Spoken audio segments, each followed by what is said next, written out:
Estimados amigos, como ya se ha anunciado, tenemos para hoy una serie de respuestas a preguntas que a lo largo de estos últimas semanas hemos recibido en el canal. La primera de ellas, las tengo colocadas aquí a mi lado, la primera de ellas tiene como referencia a Mijael y pregunta: si Dios no salva a los ángeles, entonces ¿por qué se dice que los ángeles también son hijos de Dios? Los ángeles son hijos de Dios por creación, por vinculación de vida, es decir, Dios los ha traído a la existencia, Dios les ha dado la vida, Dios los ha creado, Dios los ha puesto a su servicio, Dios los ha orientado, y en esa dependencia especial los ángeles son hijos de Dios porque vinieron a la existencia directamente de Él. Ahora, técnicamente, en cuanto a los hombres, una cosa son los ángeles, otra cosa son los hombres. En cuanto a los hombres, solo son hijos de Dios aquellos que han creído en Cristo. De modo que el apóstol Juan, en el prólogo de su Evangelio, capítulo 1, versículo 12, dice que a todos los que le recibieron, esto es, a los que creen en su nombre, les ha dado potestad, autoridad, facultad de ser hechos hijos de Dios. La relación de paterno-filial en este sentido se produce a través del único mediador entre Dios y los hombres, que es Jesucristo. Jesucristo es el unigénito del Padre. Eternamente tiene esta relación de hijo a padre, de padre a hijo. En el Hijo hemos sido puestos cada uno de nosotros, y la Biblia dice que no se avergüenza de llamarnos sus hermanos. Por esta razón de vinculación con Cristo, nosotros, y del perdón de pecados y de la vida eterna, nosotros venimos a ser hechos hijos de Dios. Esa relación paterno-filial es diferente entre Cristo y el Padre y nosotros y el Padre. Jesucristo es el unigénito del Padre. Solo Él tiene eternamente esa relación especial. Nosotros somos hijos en el Hijo. De manera que el Señor Jesús dijo a María el día de la resurrección, le dijo: ve a mis hermanos y dile que subo a mi Padre y a vuestro Padre. En ese sentido no dijo subo a nuestro Padre. El Padre eterno es Padre del Verbo eterno en una relación eterna vinculada con la relación de personas en el seno trinitario. Nosotros somos hechos adoptados en Cristo, hijos del Padre, no por constitución especial, sino por adopción en aquel que es el Hijo eterno. Por tanto, los ángeles son llamados hijos de Dios en el sentido creacional. Nosotros somos hijos de Dios en el sentido de derecho por adopción en Jesucristo. Otra pregunta, Esaú nos dice: ¿qué punto de vista tiene sobre el calvinismo o el arminianismo? Bueno, yo no tengo ningún punto de vista sobre ningún programa bíblico o teológico que surge de los hombres. Mi punto de vista es bíblico. Cuando hablamos de calvinismo, estamos hablando del pensamiento teológico que de forma especial, específica, tal vez mejor dicho, de una forma más desarrollada, escribió, comentó, comunicó Juan Calvino. El pensamiento más amplio de Juan Calvino está en 2 libros que se llaman Las Instituciones.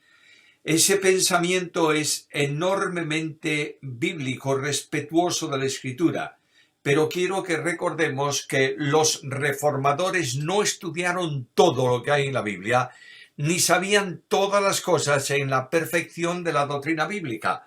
Lutero estudió, se expandió en justificación por la fe, Juan Calvino en salvación por gracia, seguridad de salvación, etcétera, etcétera. Por tanto, lo que la Biblia nos dice es que no tenemos que seguir a los hombres, sino que tenemos que seguir la palabra.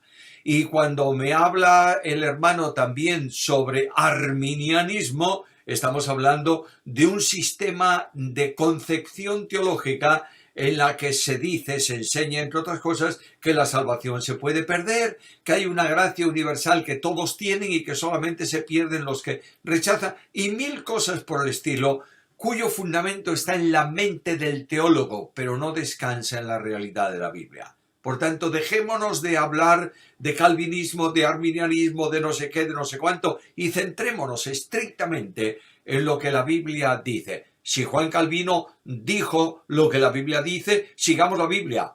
Y Juan Calvino nos ha hecho despertar nuestro interés en eso. Por tanto, atendamos a la palabra de Dios, que es la única verdad inerrante y autoritativa. Oski Montoya. ¿Es aplicable o fue aplicable la depravación total a los ángeles caídos? ¿Se puede usar el término depravación total para los ángeles caídos, lo mismo que se usa para los hombres no salvos? Es además algo irreversible. Es decir, los ángeles caídos no tienen posibilidad de salvación. Los ángeles santos no necesitan ser salvos. Por tanto, son pecadores, y yo quiero que tengamos muy claro que hay dos calificativos dados a Satanás en la Biblia, que indudablemente comprende a todas las huestes que él engañó, y que es de homicida y mentiroso. Por tanto, en Juan 8:44. Por tanto, tenemos que entender que la depravación total y plena ha alcanzado a los ángeles caídos, que no pueden hacer ya otra cosa que aquel pecado que ha venido a formar parte de su propia naturaleza. Jazmín Kwanov dice, ¿puede decirnos cuáles son las características de los libros inspirados por Dios? De otra manera, ¿cómo sabemos que Dios inspiró los libros? Bueno, los libros de la Biblia, quien dice que son inspirados es Dios mismo. Pongo las citas de inspiración en el Nuevo Testamento. Segunda carta de Pedro, capítulo 1, versículo 21, dice que ninguna escritura fue traída por voluntad humana, sino que los santos hombres de Dios hablaron siendo inspirados, impulsados, constreñidos, empujados por el Espíritu Santo. Por tanto, los escritos bíblicos se han realizado bajo la comunicación de un mensaje de parte de Dios y por la inspiración del Espíritu Santo. El apóstol Pablo añade otra verdad cuando dice que toda la Escritura, sin excepción, toda la Escritura es inspirada por Dios, útil para enseñar, redarguir, corregir, instruir en justicia, para que el hombre de Dios sea enteramente preparado, completo, para toda buena obra. Por tanto, no hay nada en la Biblia que no haya sido inspirado por Dios. En este sentido, la enseñanza es que Dios sopló en el mensaje escrito y le comunicó vida, lo hizo vital. Por consiguiente, alguien me dice, ¿cuáles son los libros inspirados y los no inspirados? Bueno, los libros inspirados son los que a través de los años, de los siglos, primeramente el judaísmo reconoce como procedentes de Dios o inspirados por Dios, que es el canon del Antiguo Testamento, y en el Nuevo Testamento es el canon que a lo largo de tiempo fue aceptado como inspirado, como libros inspirados por el Espíritu Santo en la Iglesia cristiana. Hay otros libros que no son inspirados. Algunos, en lugar de llamarle apócrifos, le llaman deuterocanónicos, o sea, libros del segundo canon, pero ninguno de ellos es inspirado porque no tiene la autoridad plenaria que se le reconoce, bien en la Iglesia, bien en el pueblo de Israel en el Antiguo Testamento. Estos son los libros inspirados, los 66 que nosotros tenemos en nuestras Biblias.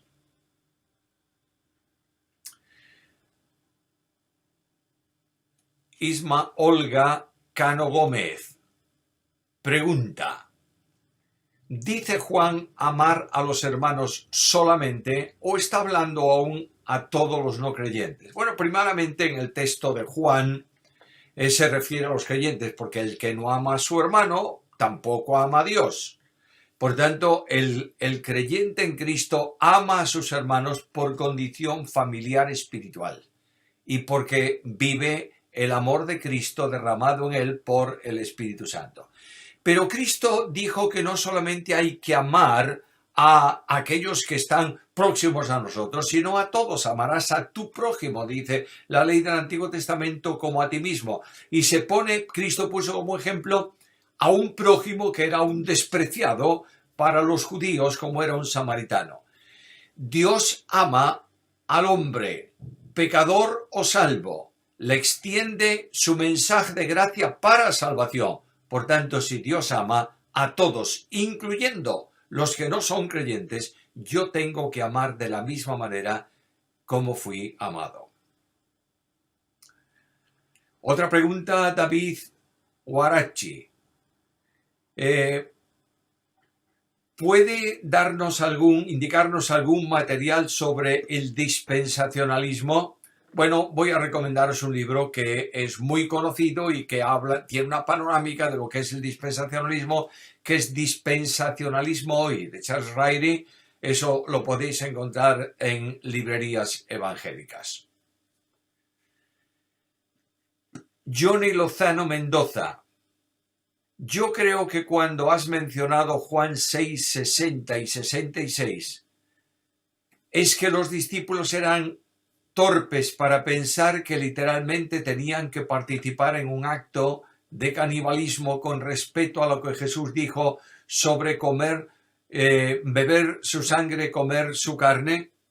Bueno, no eran de pensamiento canibalístico, eran enormemente literales, de manera que Nicodemo, cuando Cristo le dijo, mira Nicodemo, si quieres entrar al reino o ver el reino, tienes que nacer de nuevo. ¿Qué fue lo que hizo Nicodemo?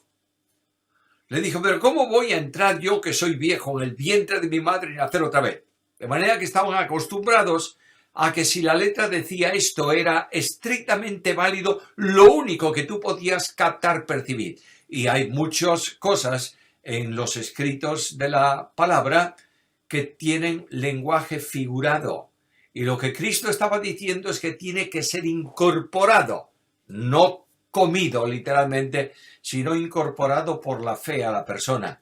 Por tanto, el Cristo que salva también en base a que entregó su vida, derramó su sangre por todos nosotros. Tengamos mucho cuidado con el literalismo. No está esa palabra en el diccionario de la Real Academia, pero me entendéis lo que quiero decir. No seamos literales por ser literales, sino que seamos consecuentes con la enseñanza general que tenemos en la Escritura. Ahora tenemos una pregunta larguísima que yo creo que es más bien una reflexión. César Enrique Santamaría. Voy a leerla. La pregunta es, si Jesús sabía lo que iba a ocurrir, dónde estaba, etcétera, etcétera, entonces ¿por qué preguntó? Lo mismo en el episodio de la mujer con flujo, si supiera, pues no hubiera indagado o preguntado, ¿no lo crees? Este hermano está contestando seguramente a un comentario de otro del canal. Yo no lo tengo aquí delante, pero al leer la pregunta me doy cuenta. Sigue. Jesús, como Dios que es, por supuesto lo sabe todo, ya que es Dios. Otra cosa muy distinta es que para su ministerio público y terrenal decidió no hacer uso, pudiéndolo hacer, de su atributo de omnisciencia. ¿Creer que Jesús en su condición de hombre lo sabía todo? Lo haría ver como alguien que se mofa de sus interlocutores, ya que él preguntaría algo que de antemano ya lo sabía, haciendo uso de su omnisciencia. Esto haría de Jesús un superhombre que no nos entendería como humanos, según Hebreos 4:15, y eso, mi querido, sí sería una herejía, llamada monofisismo, muy en boda, etcétera, etcétera, etcétera. Sigue la respuesta para adelante. Gracias, porque contestó a alguien que aseguraba que no podía entender el no conocimiento de la naturaleza humana de Jesús en todo, sino en aquello que sobrenaturalmente le comunicaba a su persona de vida. Quiero hacer de nuevo una advertencia doctrinal. Jesús, el hombre, el niño nacido en Belén de Judea, el hombre que se llamaba de Nazaret, la naturaleza humana del Verbo de Dios no es una persona, es la naturaleza humana de la persona divina del Verbo eterno de Dios. Para que éste fuese un hombre en todo el amplio sentido de la palabra y pudiese servir también de ejemplo a nosotros, ese hombre, Jesús, limitó el conocimiento sobrenatural al conocimiento natural del hombre. Y solamente cuando la persona divina le comunicaba a la naturaleza humana un conocimiento sobrenatural, él lo tenía y lo manifestaba. Conocimiento sobrenatural necesario para el ministerio terrenal del Verbo de Dios hecho hombre. Pero no olvidemos nunca, por favor, que la naturaleza humana es una cosa y la naturaleza divina es otra, y ambas naturalezas, la divina y la humana, subsisten en la persona divina del Verbo encarnado.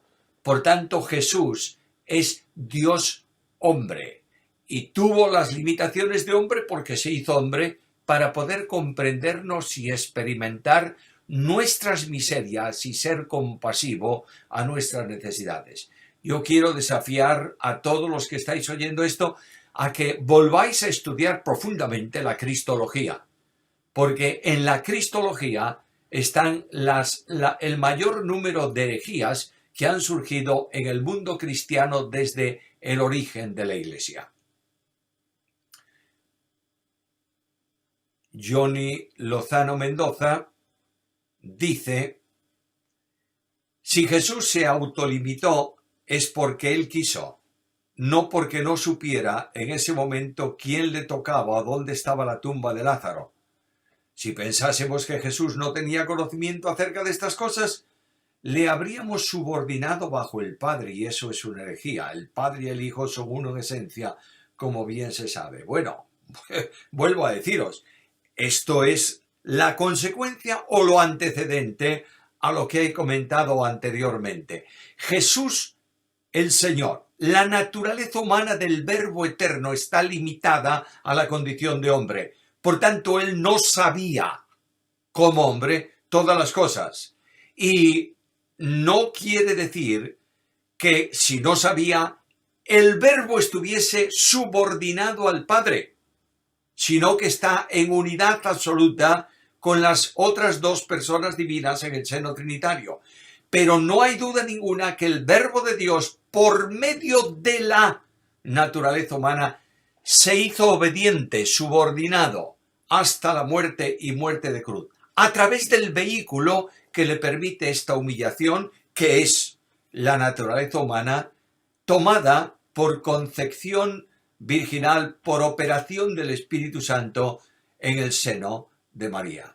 Vuelvo a recordar, a enfatizar que, por favor, estudiemos la doctrina de la cristología desprejuiciadamente, atendiendo solo a las revelaciones y verdades de la Biblia. Alexander Manrique dice: en cuanto al versículo que ha mencionado, y supongo que es Mateo 28:19, dicen algunos estudiosos que este versículo se le añadió lo siguiente: y del Hijo y del Espíritu Santo. ¿Qué opinión merece esta afirmación? El versículo dice: id a las naciones y haced discípulos, bautizándolos en el nombre del Padre, del Hijo y del Espíritu Santo. La mayoría de los manuscritos, yo no he encontrado ninguna alternativa de lectura, salvo en asuntos muy raros. No dice bautizándolos en el nombre de Jesús, dice bautizándolos en el nombre del Padre, del Hijo y del Espíritu Santo. Esta pseudo o esta aparente modificación que algunos proclaman que no está en el texto griego tiene que ver especialmente con grupos mesiánicos, de llamados cristianos mesiánicos o judíos mesiánicos, que no creen en las tres personas de la Trinidad Santísima, o también con esos grupos que están en sintonía con los monistas, es decir, los que no creen más que Dios es uno y que es una sola persona y que se manifiesta a veces de una forma, a veces de otra. Por tanto, el texto que nosotros tenemos en la Escritura es un texto que está en los manuscritos, en prácticamente la totalidad de los manuscritos, sobre todo los manuscritos más confiables, más seguros del Nuevo Testamento.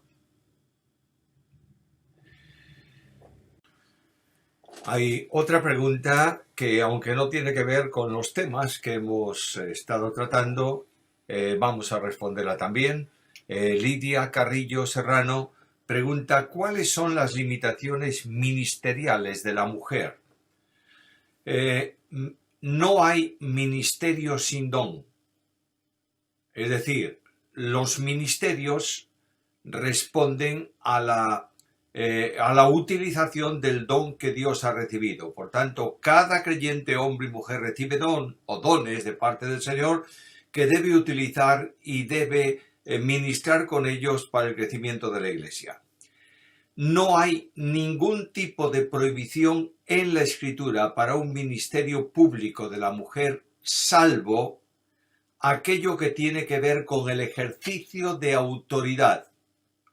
Pero el apóstol Pablo dice que la mujer que ora o profetiza, y menciona en la misma carta a los Corintios que entiende él por profetizar cuando dice que los que profetizan hablan para aliento, exhortación y consolación. Por tanto, el apóstol Pablo no prohíbe que la mujer lo haga, pero sí indica que lo haga de una determinada manera. Cuando lo hace de forma incorrecta, pues es incorrecto. Alguno me dirá: Pablo dice en la carta, vuestras mujeres callen en la congregación. Y lo que el apóstol le está diciendo es: dejen de hablar de la forma en que lo hacen. Lo mismo dice para los que hablan en idiomas, en lenguas, lo mismo que para los que profetizan. Hay que hacer todo decentemente y con orden. Ahora bien, si las mujeres tuvieran que guardar silencio en la congregación absolutamente, entonces tampoco podrían cantar. Por tanto, lo que tiene que tener claro la mujer, y el liderazgo de la Iglesia lo tiene que haber detectado también, es el don que tiene, y con ese don ministre, edifique la Iglesia, practíquelo. Siempre tiene que ver esto también con la vinculación en obediencia al liderazgo de la Iglesia. De modo que si el liderazgo de la Iglesia entiende que la mujer no puede hacer alguna cosa y lo explica bíblicamente, la mujer se sujeta para no ser tropiezo ni a judíos, ni a gentiles, ni a la Iglesia de Dios. Johnny Lozano Mendoza: Jesús entonces no pudo tener deseos, tal como 1 Juan 2:16, sino que fue tentado tal y como nos enseña Hebreos 4, versículo 15. Pregunto: todo cuanto Jesús como hombre, naturaleza humana del Verbo de Dios, haya hecho, hubiese podido hacer, afecta a la persona divina del Verbo de Dios en quien subsiste, y por cuya vía el Verbo de Dios se expresa. Si Cristo hubiera podido tener potencialmente en cuanto a humanidad, la Biblia no dice lo que hubiera podido o hubiera dejado de poder. Como hombre tendría sus valores humanos, pero estos están vinculados a la persona divina del Hijo de Dios. De modo que cualquier pensamiento que Jesús, hombre, hubiese tenido concupiscente, afecta a la persona en que subsiste esa naturaleza. De otra manera, la naturaleza humana no existe, no subsiste, no puede tener existencia fuera de la persona divina. De modo que todo cuanto Jesús, hombre, haga, hizo, reflexione, piense, afecta a la persona divina en quien subsiste esa naturaleza humana. Por tanto, si Jesús como tal hubiera podido tener un pensamiento impío, impuro, pecaminoso, tendríamos que decir que el Verbo encarnado tuvo un pensamiento pecaminoso. ¿Lo entendemos bien? Por tanto, Cristo no pecó, ni pudo pecar, en absoluto, porque afectaría como sujeto de atribución a la persona divina en que la naturaleza humana subsiste. Olga y Samuel. Según Hebreos 13:2, puede que, sin saberlo, a través de la hospitalidad, ángeles sean hospedados. ¿Sigue vigente esto en nuestros días?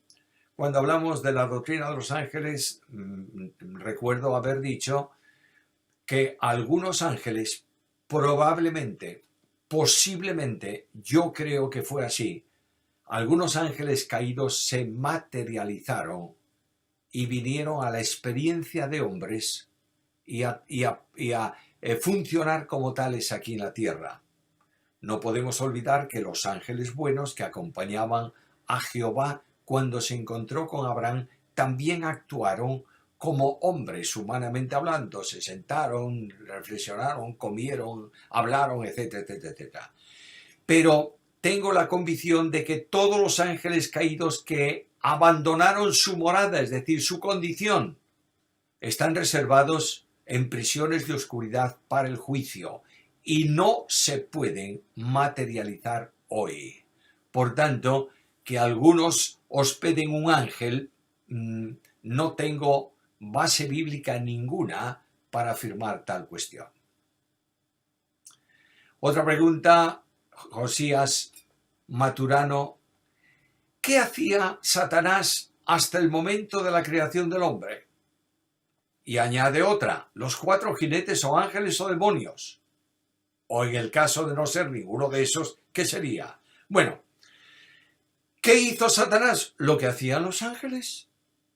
Servir, adorar, alabar, estar en la presencia de Dios, hacer el ministerio que Dios les encomendaba, alabar y aplaudir al presenciar la creación. No se nos revela asunto específico o especial de un ángel determinado antes de la creación del hombre. Y luego los 4 jinetes, que se llaman 4 jinetes de Apocalipsis, son manifestaciones de problemas que van a surgir, probablemente liderados por ángeles caídos, por Satanás, por los demonios, y que están representados o simbolizados de esa manera en el libro del Apocalipsis. Vittorio Arnoletti. Tengo confusión sobre la doctrina de elección. ¿Podría explicar? Desde ya, muchas gracias y Dios le bendiga. Bueno, la doctrina de la elección es una doctrina enormemente larga para la que habría que estudiar desde el Antiguo hasta final del Nuevo Testamento. Solo puedo sintetizarla muy brevemente de esta manera. Dios ha escogido en soberanía a algunos de entre los hombres para que sean salvos. Y esos a quienes Dios ha escogido para salvación son salvos. Por ejemplo, Pablo dice que fue escogido desde el vientre de su madre. Y como fue escogido, Dios lo salvó. No violentamente, no obligándolo a creer, puesto que él dice, yo no fui rebelde a la visión celestial, pero haciendo todo lo que era necesario para que ese pecador rebelde aceptase el mensaje de Dios, recibiese a Dios, creyese en Dios y pudiese ser justificado.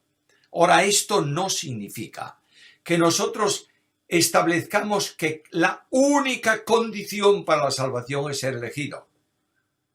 Porque Dios invita general, universalmente a todos. Venid a mí todos los que estáis trabajados y cargados, que yo os haré descansar. Decir, por tanto, que nadie que no sea elegido puede ser salvo, yo lo diría de otra manera. Creo que todos los salvos han sido elegidos. Pero no puedo decir que Dios, que escogió a algunos para salvación, haya decretado antes de la creación del hombre condenación para todos aquellos que no están en su lista de elegidos. Por tanto, lo que no encuentro en la Biblia es decreto de reprobación eterna. Y sí encuentro invitación a la salvación de los hombres, porque Dios desea que ninguno se pierda, sino que todos procedan al arrepentimiento y vivan. Huicho Barrón dice algo que le agradezco mucho. Estoy completamente de acuerdo con todo. Bueno, fantástico. No creas que todos estamos de acuerdo con todos, pero es que es natural. Estemos de acuerdo con doctrina. Tengo una pregunta. Diferentes misioneros totalmente ortodoxos comentan que se encuentran con situaciones que solo son explicadas por resistencia espiritual en determinados lugares no alcanzados. La pregunta es, si el misionero solo toma una posición defensiva, ¿cómo ayuda, supongo que es pregunta, a los no alcanzados? Si la oración es el único medio para el misionero, ¿cómo se debería la oración, debería ser, me imagino, para terminar con esa opresión o resistencia espiritual en un determinado pueblo o ubicación? Primero, no hay duda que en el campo de misión, que es un campo especial de llevar el evangelio a lugares donde la idolatría, los demonios actúan detrás de los ídolos de forma tremenda, se producen a veces conflictos enormemente serios. Una cosa es que el misionero se defienda, él se mantenga como cristiano en el terreno de victoria, que es lo que Dios nos pide, y no vaya a atacar a los demonios, pero puede pedir al Señor su intervención para liberar esa acción misionera y que pueda alcanzar a otros con el Evangelio. Pero no podemos olvidar que Cristo muchas veces en su tiempo no pudo hacer ciertos milagros por la incredulidad de algunos. Y Satanás tiene cegado el corazón de algunos de los hombres y estos hombres resisten la voz de Dios, el mensaje de Dios y se manifiestan como instrumentos en manos de Satanás. La única manera, según Cristo, de actuar en conflicto de este tipo de opresión diabólica es por medio de la oración intensa. El Señor dijo a aquellos discípulos suyos que no pudieron echar fuera un endemoniado de un muchacho, le dijo, este género solo sale con oración y ayuno, es decir, dedicando largo tiempo a la oración. Voy a precisar esto. Nosotros no tenemos que luchar contra, atacar a los demonios. Tenemos que defendernos espiritualmente hablando, mantenernos firmes en el terreno de victoria. Segundo, nosotros tenemos que orar intensamente e invocar el poder de Dios para que su evangelio corra en el mundo y las personas bajo el control de Satanás sean liberados y puedan aceptar a Cristo como Señor y Salvador personal. Otra pregunta, Luis Gabarre, ¿cómo se liberaban los poseídos en el antiguo pacto? ¿Y por qué hubo tanta manifestación de demonios con Cristo y apóstoles y no se ven esas manifestaciones en el Antiguo Testamento? Sí que se ven manifestaciones diabólicas en el Antiguo Testamento. El hecho de que en el Nuevo Testamento, al relatar los detalles del ministerio de Jesús, Él expulsó muchos demonios y se hacen manifiestos. A veces puede haber una persona poseída por el demonio que nosotros no tengamos el discernimiento para entenderlo. No siempre el demonio hace cosas horrorosamente graves. Dice que algunos de los creyentes escucharán doctrinas de demonios predicadas por personas cuyo pensamiento coincide, está involucrado con lo que los demonios entiendan. Ahora bien, las manifestaciones diabólicas se irán evidenciando, y hay momentos en que se evidencian más y otras veces se evidencian menos, se irán evidenciando de forma notoria a medida que vamos aproximándonos a la venida del Señor, y de forma notabilísima ocurrirán durante la última semana que precede al regreso de Cristo a la tierra para reinar. La última pregunta que tengo aquí es de Richard Jiménez. Si es posible, me responda a esta duda. ¿Los gentiles o los apóstatas que se queden en la gran tribulación tienen posibilidad de salvación? Naturalmente que sí.